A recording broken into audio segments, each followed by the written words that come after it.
Hi, everyone. Welcome to our second June live chat series about the AAAS Science and Technology Policy Fellowships Program.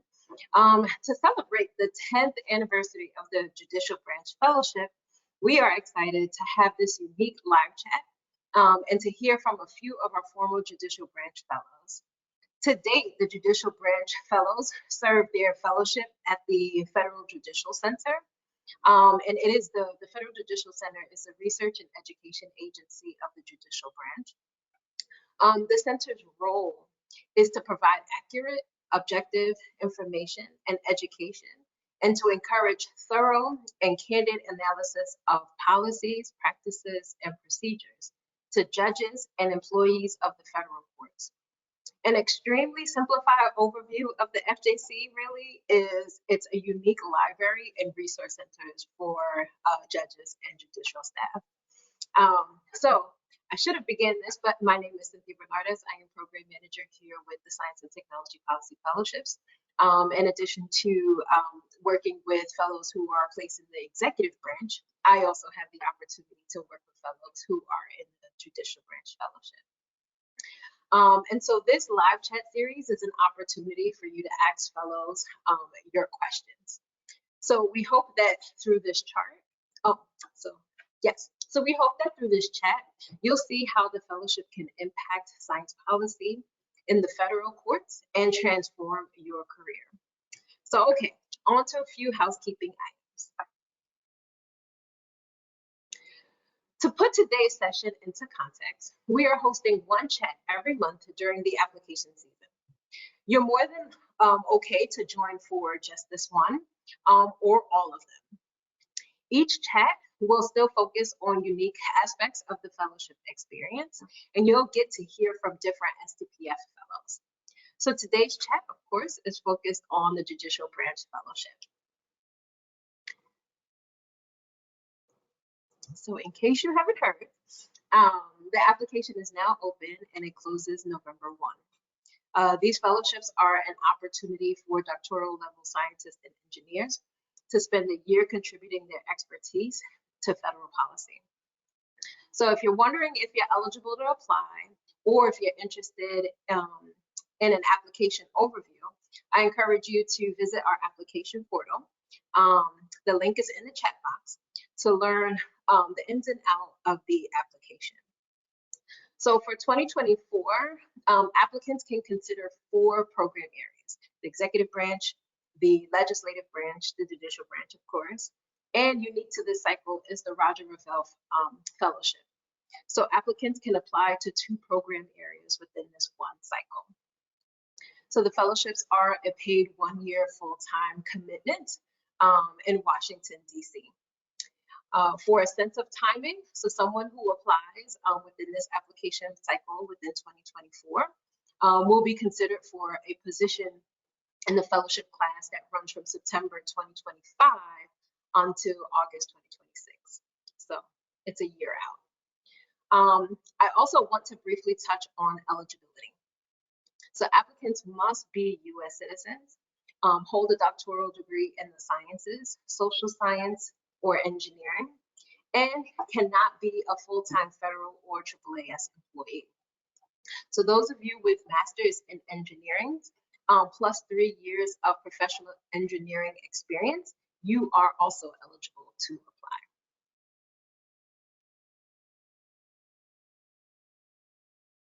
So now on to the purpose of today's session, to chat with our fellows, or alum in this case. So we want you to ask questions. Please ask your questions. Ask your questions. And to do that, click on the question box in your menu and type your questions in. And if you like, you can indicate the person or people whom your question is directed. And so we'll get to as many questions as we can today. So again, please submit your questions. So here we are. I am very happy and proud to introduce the alum that are joining us today. So we have Dr. Aaron Wolf. He is a population geneticist and science communicator at Ancestry.com, a family history and direct-to-consumer genetic testing company. There, he works for translating science discoveries for internal partners and everyday users.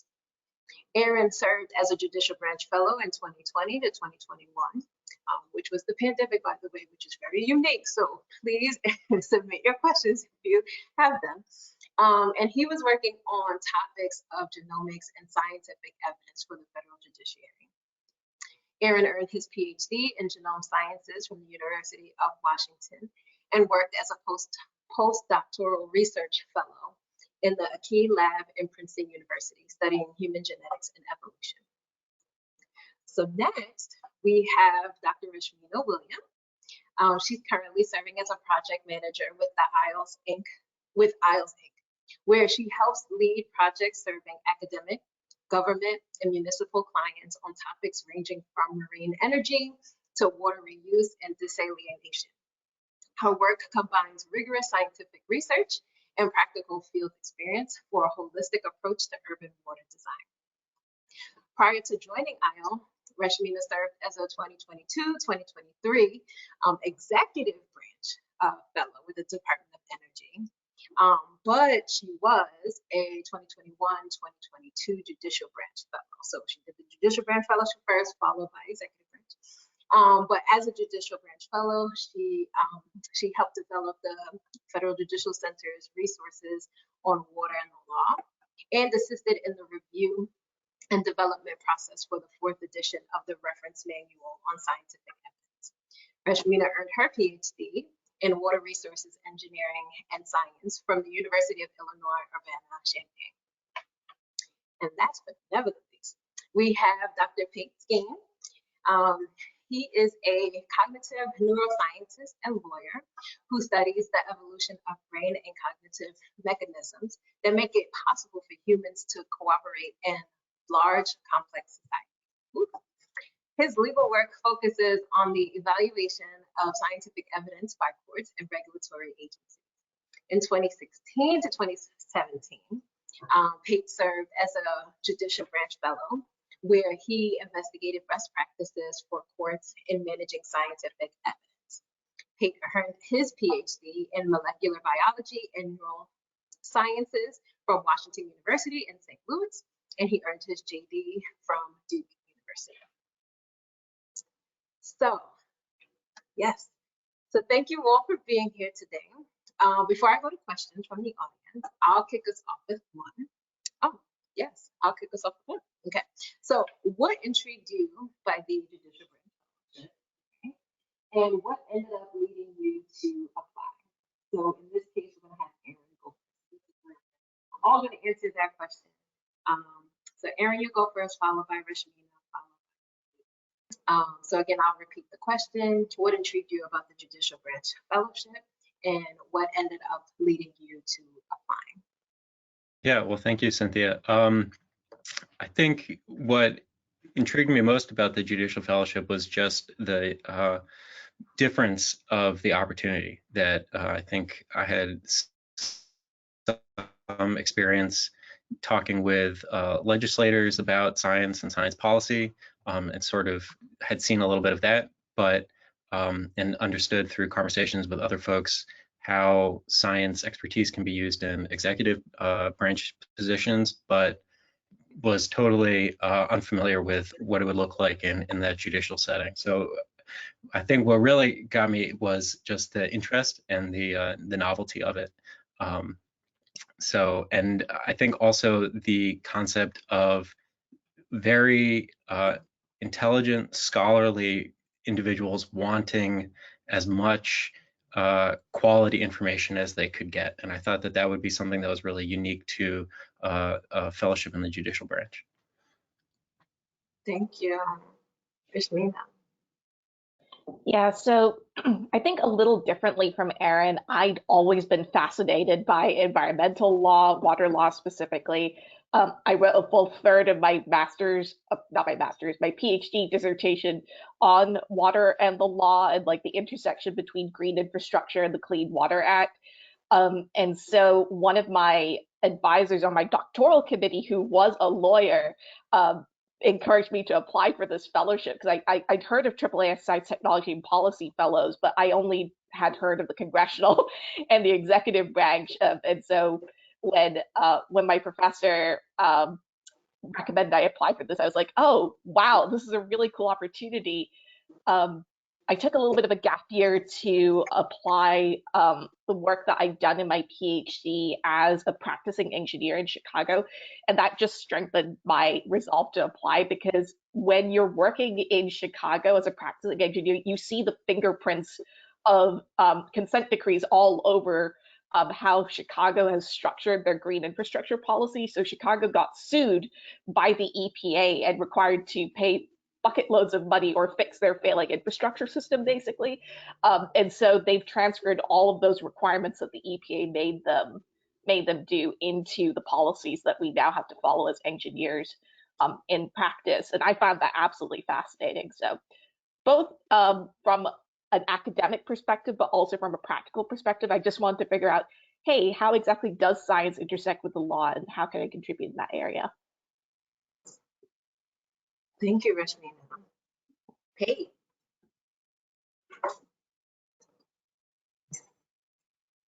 Oh, Pate, you are on mute. Am I now unmuted? Yes, you are. Okay, there we go. In my case, we have these three different perspectives, so we're all coming at it from different angles. In my case, I was, I'll say, mid-career, and I had already made a big change by going to law school mid-career. So I had been in a faculty position at Duke and went to law school there. So I was at a stage where I was really thinking hard and specifically about how I wanted to merge my recent legal training and my scientific experience. I read about the fellowships, thought this is really intriguing. I actually applied to both in the same year, the executive branch and the judicial branch, since you get to apply for two. I was fortunate enough to sort of be a finalist for both of them, and then needed to make a decision. So for me, it came down, I was talking to a law school professor that I respected and had been talking to a lot about science and the law. And I mentioned that I was trying to decide whether to go take this fellowship at the Federal Judicial Center. And he looked at me and he said, if you have an opportunity to go work there for a year and you don't take it, you are a expletive fool. He said, do it. Do not look back. You need to go there. And he was right. It was a wonderful experience. So that's how I got there. Got it. Thank you. Thank you. I guess now on the flip side, because I'm so curious, like, what did you end up doing at the Federal Judicial Center? And this is, quite a question again for all of you. What did you guys end up doing? How did you utilize your expertise at the FJC? A lot of the times, folks don't know, how they can contribute to such a unique place, such a unique center, especially, I guess, in this case for Rashmina and for Aaron, not having a JD. So, what did you do? How did you navigate being a fellow at the FJC? I can jump in on this, Cynthia, because my case, I think, was a little unusual because there'd been a major Supreme Court case. In fact, I think one of the main reasons I was hired as the fellow for my year was the County of Maui versus Hawaii Defense Fund case had just gone through the Supreme Court. It had just come down, and people in the lower courts were basically struggling on how to interpret that. So the very first project that I worked on with Beth was working on how to interpret groundwater and the movement of groundwater for federal judges. So we brought in experts in both groundwater. I contacted one of my old Illinois professors and got to shoot some video footage with him and do an interview with a colleague at Vermont Law School who was very kind and provided the legal context for that. But that kind of blossomed into a much larger project because water kind of touches everything in environmental law and policy. A lot of people don't realize that. And it's such a wide, expansive field. I think the most surreal experience for me, I've always loved science communication, but communicating with a judge is very different from communicating with other scientists, or even as I learned the next year, communicating with regulators in, like, for example, in the Department of Energy, because lawyers are and judges are very smart, but they're smart in a very different way than a lot of scientists. So it was a challenge to try and communicate language that wasn't loaded. So not politically loaded, I mean, one way or another, while trying to discuss the finer points of, how exactly does PFAS move through the environment? Why is that important for a judge to know about? I remember a little strangely, we were working on the chapter on climate change that eventually ended up getting added to the regulation, the science regulation handbook for judges. But we couldn't use the words. I couldn't use the words climate change in any of the stuff I was writing because it might end up in front of a more conservative court. So it's like, how do you communicate climate science without using the words climate change or anything that might be associated with the words climate change? It was an interesting challenge. Yeah, I'll just add to what Rashmina was saying, or sort of echo it, that one part that appealed to me a lot about applying to the Judicial Fellowship and being there was the ability to directly apply my scientific expertise.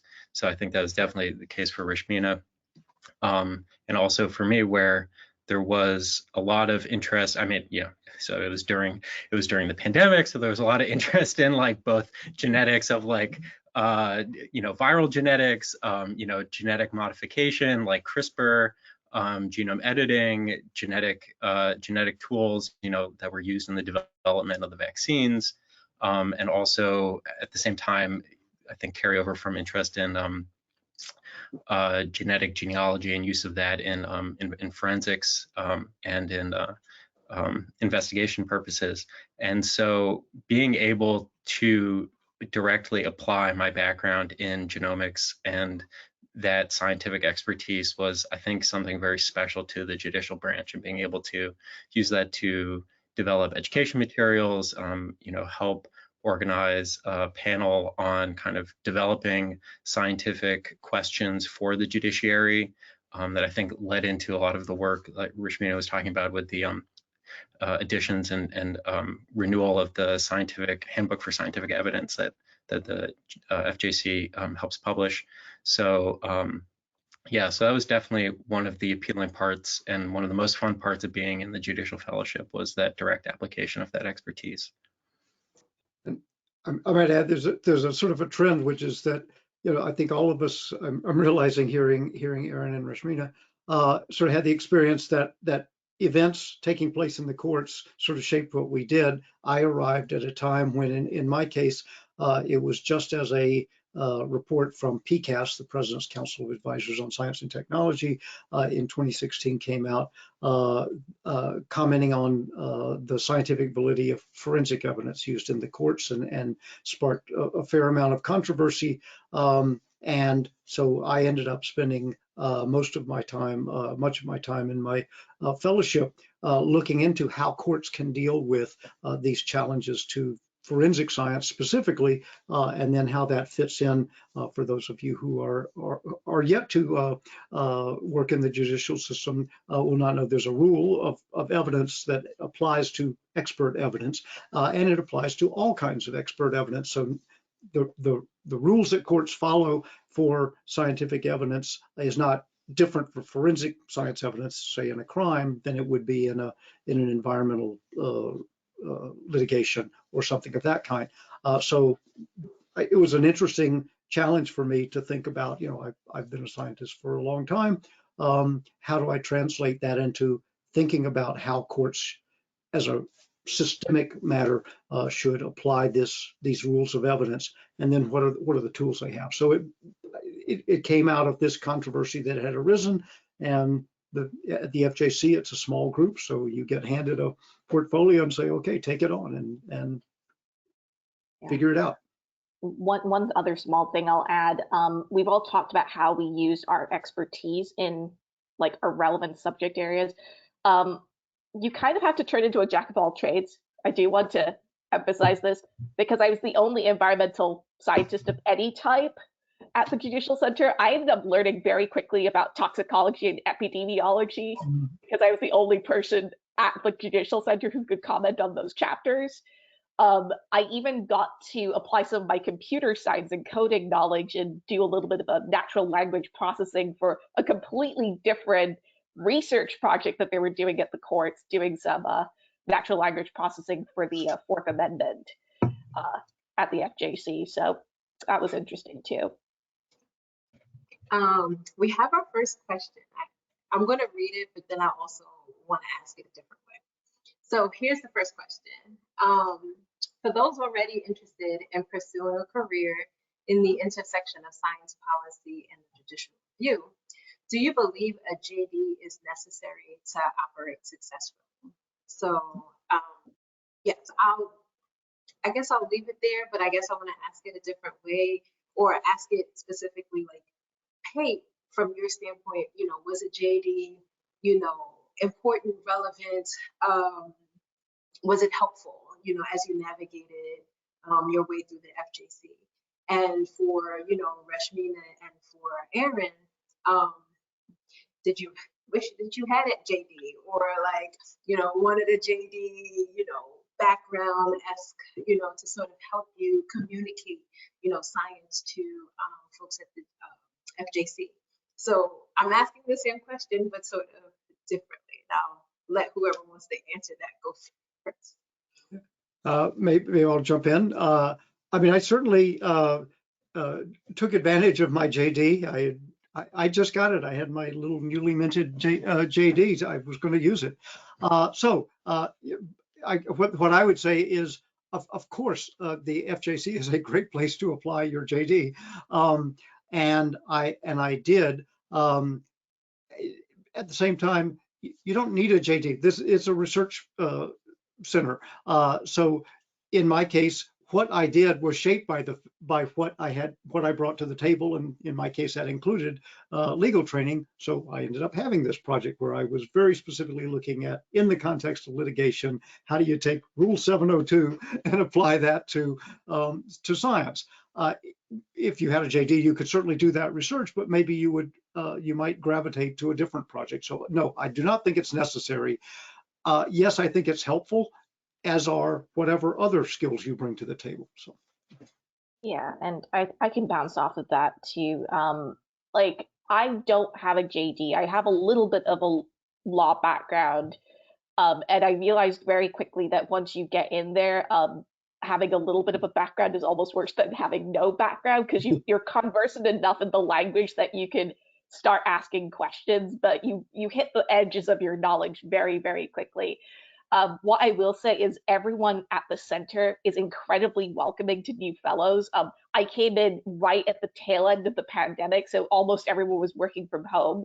But folks were so willing to jump on like a Teams call. Like if they were in the office, they'd always stop by and like knock on the door and see if I needed anything. And so I was able to develop more of a legal repertoire. And some of the folks that I met there are still like formal contacts on LinkedIn. We occasionally get together for virtual coffee chats. And it's just been really interesting to build up my knowledge set and figure out where my blind spots were. So you don't need a JD. I think that almost not having one, but having a little bit of legal background was kind of fun, because it made me learn very quickly what I don't know. Yeah, I think there's a real strength to coming in from an outside perspective in these cases.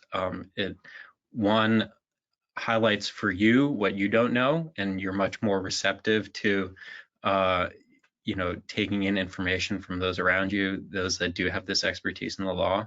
I also think, the law is incredibly complicated and large. And so even if you've been a practicing lawyer in one area, moving into a totally different area is going to be as difficult.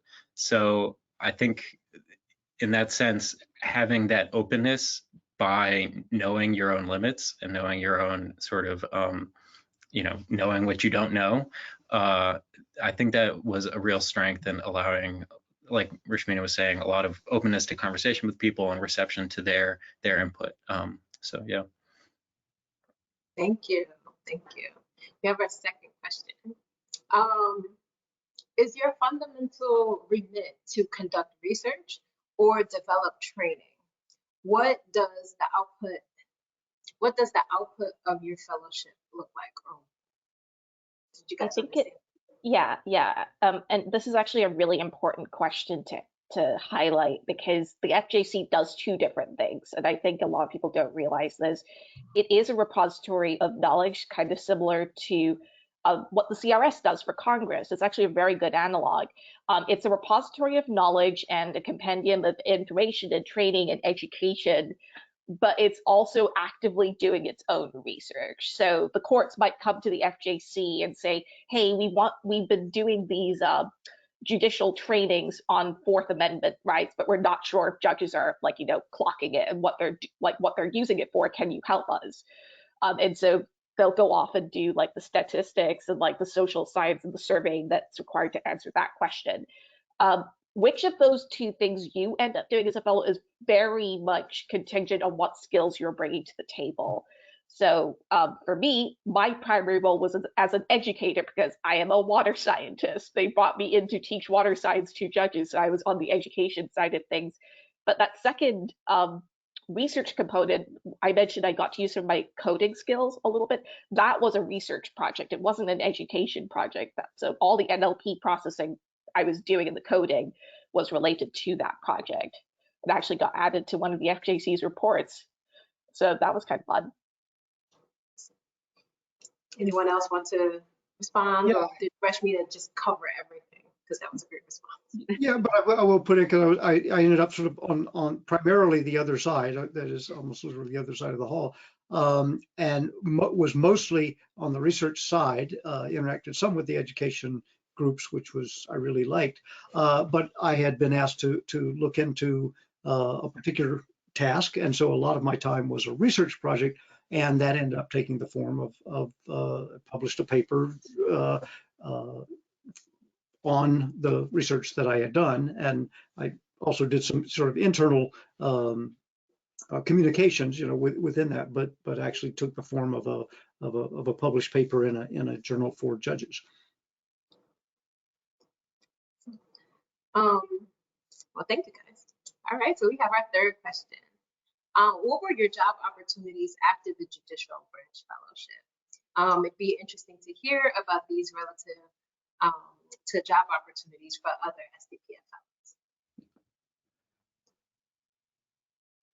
fellows. So who wants it? So what was your job? I can jump in quickly, Cynthia. Yeah, so I will say, and also, yeah, thank you, Cynthia, for this this instance, because during the fellowship, I guess found a job opportunity that lined up very closely to the end of the fellowship. So it was a little questionable how everything was and so Cynthia and the fellowship were very happy to work with me on figuring out all the details around that to make sure everything aligned and came out well on the other side. And so that career opportunity is what I do now, which is to work as a science communicator at Ancestry, working a lot, both communicating about our science to customers and also internally with non-scientist partners. And I think my time at the fellowship was a huge factor in preparing me and giving me a good portfolio for doing that kind of work. It was an area I was interested in, just generally science communication, science education. When I was first looking at the fellowship, and part of what really appealed to me there, the opportunity again to talk about science and sort of bring this to non-scientists, but people who are really invested in understanding it. And through the fellowship was able to really build those skills, build a portfolio that that demonstrated those skills, and to then look for opportunities that would allow me to continue that and build on to that, and which is what I do now. So I'm really grateful to the fellowship for allowing me to do that. Yeah, I have to admit that I had a bit of a panic button moment about 2 months into the fellowship, because what you have to understand about this fellowship is it's only 1 year and it's non-renewable. So if you apply for the executive branch, you get the opportunity to renew for a second year. Not the case here. And because of the way the funding cycle for AAAS SDPF works out, you literally go into the fellowship for 1 month and then you immediately start working on your application if you're like me and you want to try for another fellowship. So I had to make that decision very, very quickly. I am grateful that I did both fellowships, honestly, because although the work that I'm doing now is more directly related to the executive branch fellowship, I don't think that I would have succeeded as well in that second fellowship or in the job that I'm doing right now without the lessons I learned as a judicial fellow. So learning how to manage an agenda was a really weird skill I was not expecting to take out of this. But he who controls the agenda controls the room, and the note taker is actually the most important person on the team. Even though you're not the person talking, if you control the notes, you control like the lessons learned and takeaways from any meeting, which is a great skill to learn if you're ever going into federal government, by the way. So that was an interesting lesson. And then everything Aaron said about science communication, you learn to be crystal clear about what you know, what you don't know, and what the limits of scientific knowledge are on a given topic very, very quickly when you're talking to a room full of lawyers. And that stood me in very good stead as a technology consultant. Occasionally, I run into clients who are asking me for questions on projects where I'm like, this is under an NDA, I can't really talk about this, or it's like, I don't know, but I can get back to you, which is, again, a great skill to learn, is how to punt or say, I don't know, but I can find someone else who can answer that question for you, which is another phrase I ended up saying quite a lot. Thanks, Richard. Yeah, I'll sort of say I didn't sort of end up in a government role, but for me the sort of future benefit was just the actual research that I did, or the thinking that I did, being in the FJC as a scientist and focusing a lot on lawyers' ways of analytical thinking and science's ways of analytical thinking, and how they, I mean, in one sense, analysis is analysis, and in another, the rules and the purposes are significantly different. And thinking deeply, having a year to think deeply about how to put those together, just opened up both research opportunities for me. I went back into an academic setting, so it sparked a lot of ideas. I am a neurobiologist. I do cognitive work now, and so that opened up a lot of ideas for my research thinking. And on the legal side, I do some litigation and consulting for litigation, and sort of constantly, not only on the communication side, but on the substantive side. I often use it in talking to lawyers, saying not to be buffaloed by scientific expertise. We just break it down. This is not that complicated. Science isn't that hard. It's logic and reasoning, and just being able to take that skill has proven really useful in actual litigation or in advising lawyers on their litigation.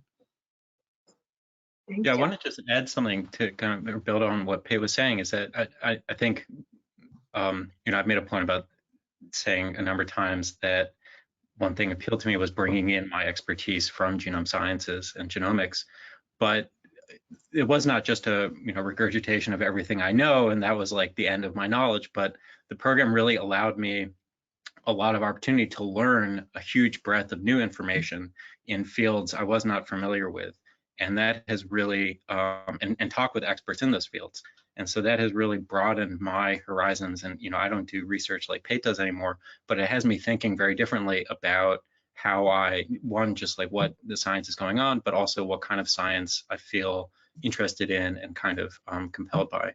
So, it's not just bring in your expertise, tell us what you know, and that's the end of the story, but it's also a huge opportunity to really grow their repertoire more than, you often have in academia, where you're really in a very narrow, specific field, really narrow channel of research. So I think that's also an excellent opportunity to highlight. You just sparked the thought for me, Aaron. So or a question to ask. So as professional development is a component of the fellowship, what were some judicial branch related professional development opportunities or trainings that you sought out, and how did it help you within your fellowship? Oh man, I have such a fun one, Cynthia. So the AAAS fellows have something called affinity groups. These aren't run by AAAS; they're self-run by the fellows themselves. And I had the great pleasure of leading the STEAM team affinity group, which is basically all of the artists and the creatives and the fellows and people who are interested in education and diversity, equity, inclusion, and justice get together as a group, and we find opportunities to work with K through 12 educators in the DC area. We did a lot of really fun outreach and education opportunities with the Anacostia Youth Environmental Summit. But the thing that I'm most proud of is I actually got to run a virtual concert. So we put together the programming, we did the artistic direction ourselves. Some of our fellows actually contributed music and dance. I contributed some of my music. And it was just a really great opportunity to say, hey, I can actually, do recording on my own. I can run a program I own. Like the program management work that I do now is a direct result of some of the training and experience I got as part of running that fellowship. I also got to eventually take over the executive producer position for Sci on the Fly, which is our other SciComm work, that volunteer SciComm work that we get to do as fellows. And I got to meet so many cool people and do so many cool interviews as part of that executive producer position. So a little different from some of the professional development stuff that Aaron and Pate might have done, but very fun. Well, I'll jump in. One of the great perks somebody pointed out to me very early on in my fellowship, and I did in fact take advantage of it, is that someone pointed out, while you're at the FJC, every federal judge will actually answer your email. And if you are a lawyer, certainly, that is a wonderful perk. You are urged not to abuse it, but the fjc.gov email, if you have a question, you're working on a research project and you have a question of a federal judge, they will answer your email. And that was just a wonderful experience, because it meant when I did have a legitimate reason to contact them, you could actually reach out, and it was sort of amazing. Oh my God, I can write to that judge that I've heard about. They have the answer to my question, and they would respond. And that was such a privilege and a joy, but it also means you get to meet a lot of these really interesting people. So, Aaron, did you have anything to add before going on to the next question? Yeah, unfortunately, being in the middle of the COVID fellowship, there were not a lot of in person. There was a lot of attempts to do virtual things, but I would just, echo what Pate said, that being in the position allowed me to reach out to a lot of big researchers in the field, especially in genomics in the judiciary and the law of genomics and health genomics, and reach out to them. And they were very willing to respond and answer questions and talk with me. And it really helped inform a lot of the work I did at the FJC. And so I think, again, having that position really opened a lot of those conversations and opened a lot of those doors. If I could say, I'll just say one anecdote, which is to me the funniest thing said to me at any point in my fellowship. Because I was looking at research on the way courts use forensic data. I at one point reached out to the FBI to comment on something, and I had the hilarious for a lawyer response of, I contacted someone by phone at the FBI, told them I was from the FJC. They said, wait a minute. And they came back and said, the Department of Justice says we're not allowed to talk to you without our lawyer present. And if you have ever worked in defense law and know how the FBI often responds to people lawyering up, I thought that was the funniest thing. And I have, so you also get those kinds of responses as well. You touched on something, Pate. Judges, did you guys have an opportunity to chat with, discuss, work with any of the judges while you were a fellow? and how was that experience? I'll go first. Yeah, the answer is, of course, yes. There, of course, in the educational side, you're working with judges constantly if you're doing educational programs. In my case, as I said, I got to, if I had questions for judges about cases, it was very easy. There are judges in the, of course, leadership of the Federal Judicial Center, both in the directorship and former judges, and in the administrative oversight. So opportunities to meet them in sort of casual roles is quite wonderful. So a lot of opportunities to talk to judges, to meet judges, and not only to get to know them a little bit, but also to talk to them about their thinking on judicial issues. So. Yeah, a lot of my interaction, my more direct interaction with judges was in the process of putting together the search committee for the reference manual on science education, because it's a collaboration between the national academies and the FJC, but they always try and bring in a balance of scientists and judges to be part of that initial search committee, which are the people that like send out the chapters for to actually be written and reviewed and things like that.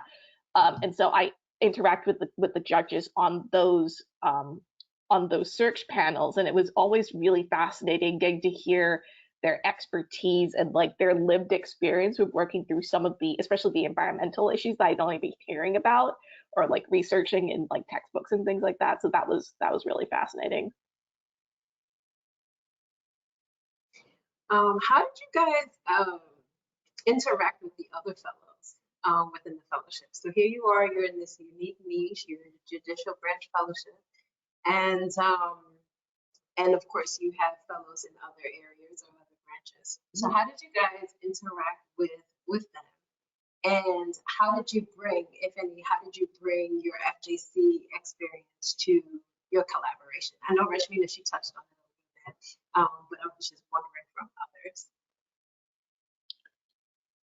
Yeah, I would say it's because definitely a little weird to be the only judicial fellow in some of the early onboarding, meetings between all the fellows.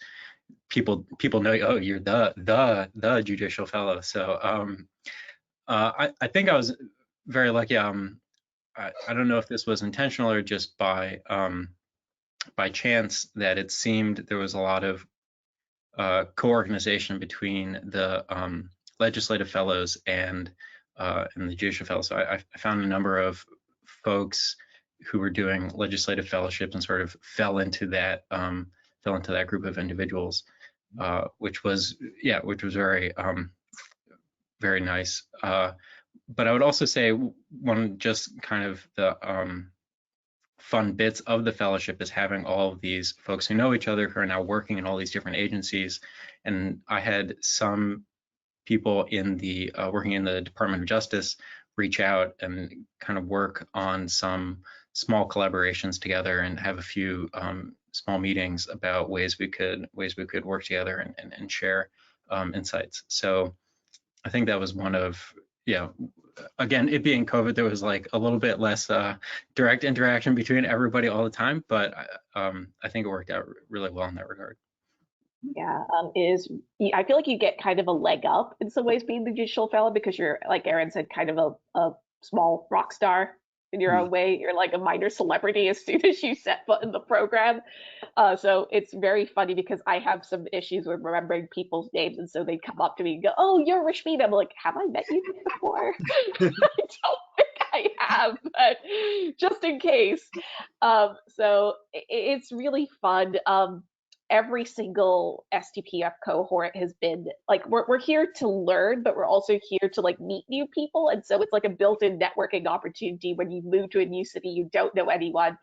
You've got like 400 new best friends. It's wonderful. I fell in with the executive branch fellows very, very quickly. And so we had a really great rapport. The EPA and the Department of Energy fellows were very fun. They invited me to all of their happy hours almost right off the bat. So it was a lot of fun. Yeah, the orientation for me, the orientation was really important for just the reason the others have said, that you meet all the other fellows, you get to know them, they know you're the judicial fellow, and maybe you have the small rock star status, and you also have the orphan status, like oh yeah, you're all by yourself. Oh, why don't you come and go to our happy hour or whatever it would be. And then the other nice thing about that is, as Aaron said, is in the course of the fellowship, there would be people at, in my case, the Department of Justice, but also because the FJC and then the Supreme Court building itself are adjacent to the Capitol, it was really easy to meet with congressional fellows. So there were, I was working on an issue that was also of interest to some people in Congress. And so whenever there was a congressional office that was interested in that, or one of the congressional fellows, they knew where I was, and we would just get together and meet, very conveniently. So it was actually both as a practical matter useful, and it was a way to take advantage of the fact that I was the only judicial fellow, but embedded among these, all of the executive and congressional branch. We have a question. This person is curious how fellows are paired or matched with specific projects. So as you are bringing in your expertise, you coming into the FJC, and you all, well, you responded or alluded to this earlier, where something was happening in the courts, and then you sort of was able to deliver your expertise. But were there any projects given to you that was outside of your wheelhouse, so to speak? I mean, the fellowship is plenty. So I will say Beth Wiggins, who's the person who helps run things from the Federal Judicial Center side of things, is fantastic. She's wonderful, and she's a really great mentor. And so early on, we set up these regular check-in meetings where I could bring up, oh, this sounds like a really interesting topic. Can I explore this a little bit further? And like I said, my personal project just kind of ballooned because I kept adding things onto it because of that.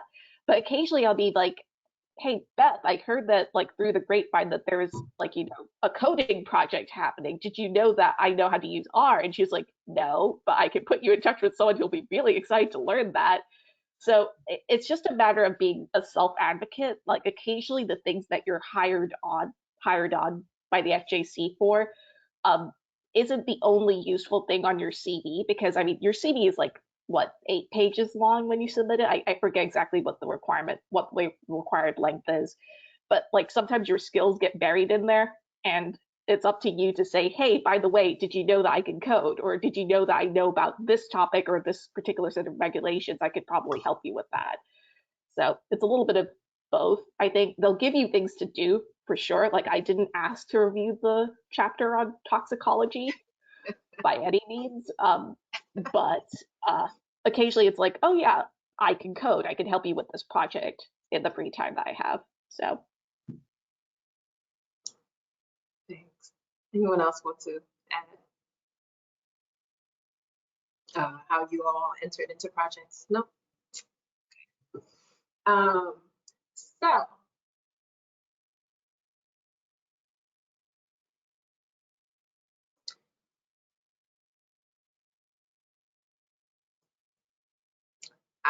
okay. So how are you, let's see, I'm looking at different questions here. So which of the skills as a scientist did you feel were most transferable? Either it prepared you for the fellowship or you utilized during your fellowship?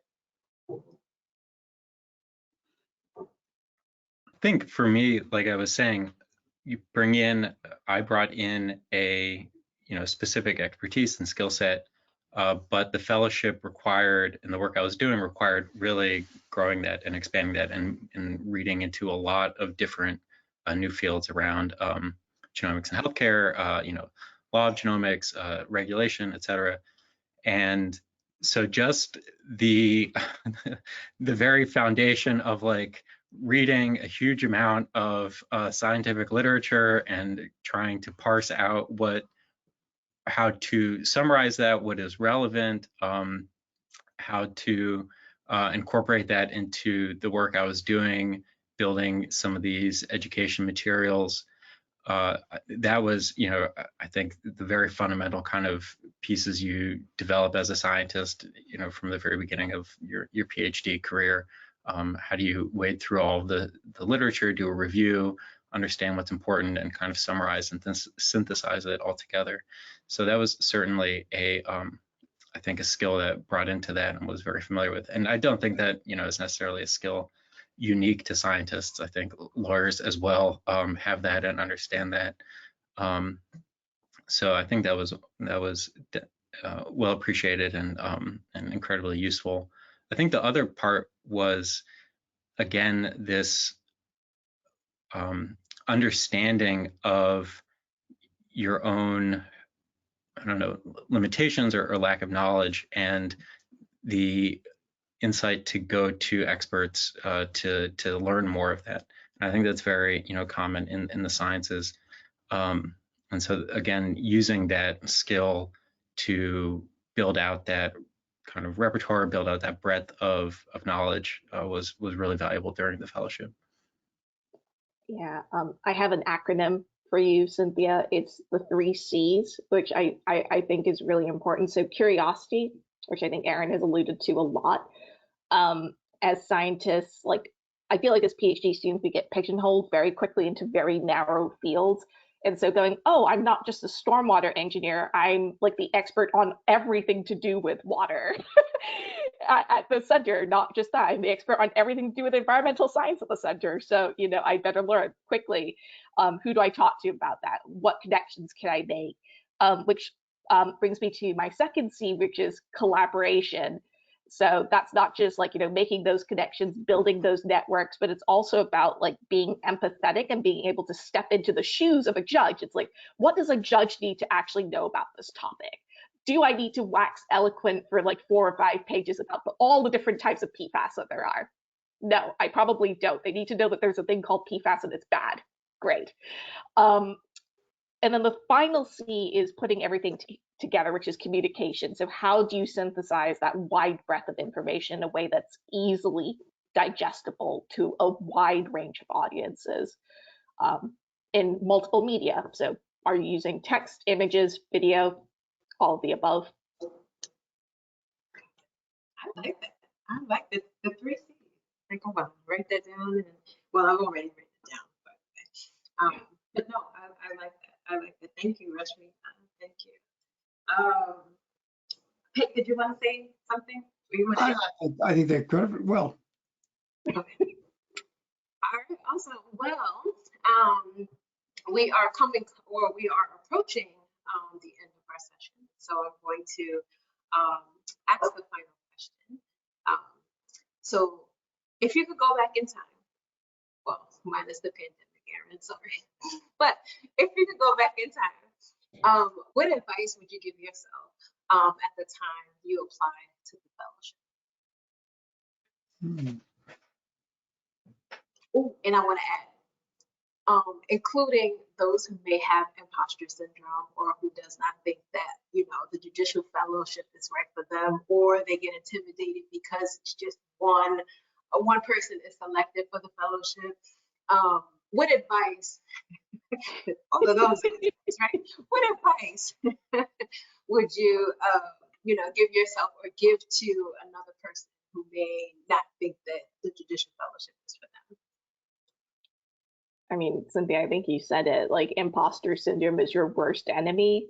If you think you have something that you can contribute to this area, you probably do. I mean, you miss 100% of the shots that you don't take. So just go ahead and put in an application. There's such a wonderful support network. We can help you through the process. We can answer any additional questions you have.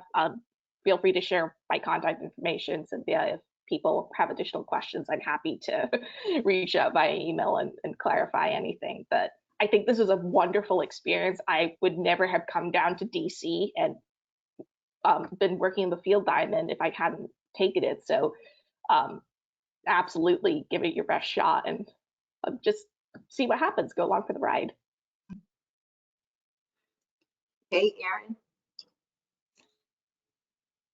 Aaron. Similar advice. I mean, certainly, you know, in terms of applying, if you're interested in it, apply for it, and say why you're interested in it. I mean, the best thing you can tell, you know, the review committees is, you know, here's why I think, not just why I think I would be good for it, but also here's why I'm interested in it, because they can see that's the interest you bring, and the search committee, the review committee, the selection committee, and the FJC have expertise in what they need, and so they can help. Remember, there's other people, the people on the other side of that match, who can say, "Oh, we see this is your interest. This is what you're bringing. Hey, this is a way we could use that." So you don't necessarily have to know how they can use it. That's what they can do during the selection process, and also as we've all talked about, as you start your fellowship and you're having a discussion about what you're going to be doing, is okay. Now, how do we put together what we need and what you're bringing to the table? So, yeah, I would say a lot of times as scientists, we focus on talking about how something is done, like how we did our research. And in talking to non-scientists, it's very important to be clear and articulate why something matters, and specifically like what the problem is that you're going to bring a solution to. And we've talked about how our fellowships aligned with certain national or global you know, incidents that were events that were going on that made our skills relevant at that time. But I think many people could make an argument that their skills are relevant at any time. And so being clear in your application about why the Judicial Fellowship, you know, needs your specific expertise, what problem you're solving or bringing a solution for, I think that's really important, because a lot of times we get hung up on how we did things, how our experiments happen, but I think really articulating the value that you bring in that sense is important. So That was well said. Well said. Thank you. Thank you, Aaron. Thank you, Rashmina. Thank you, Pate, so much for saying yes and serving as a panelist today to talk about the Judicial Branch Fellowship. We have come to our end. So again, I just want to say thank you, thank you, thank you. And for those who are applying, it's our 10th anniversary. So apply.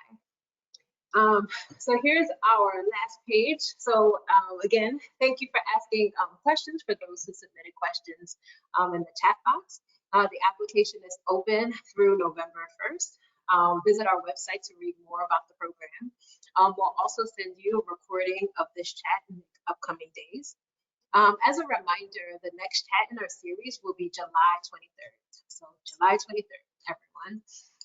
And if you couldn't get to our questions, or if you couldn't get to your questions today, or if you have additional questions that you wanted to ask any of the panelists, please email us at fellowships@AAAS.org.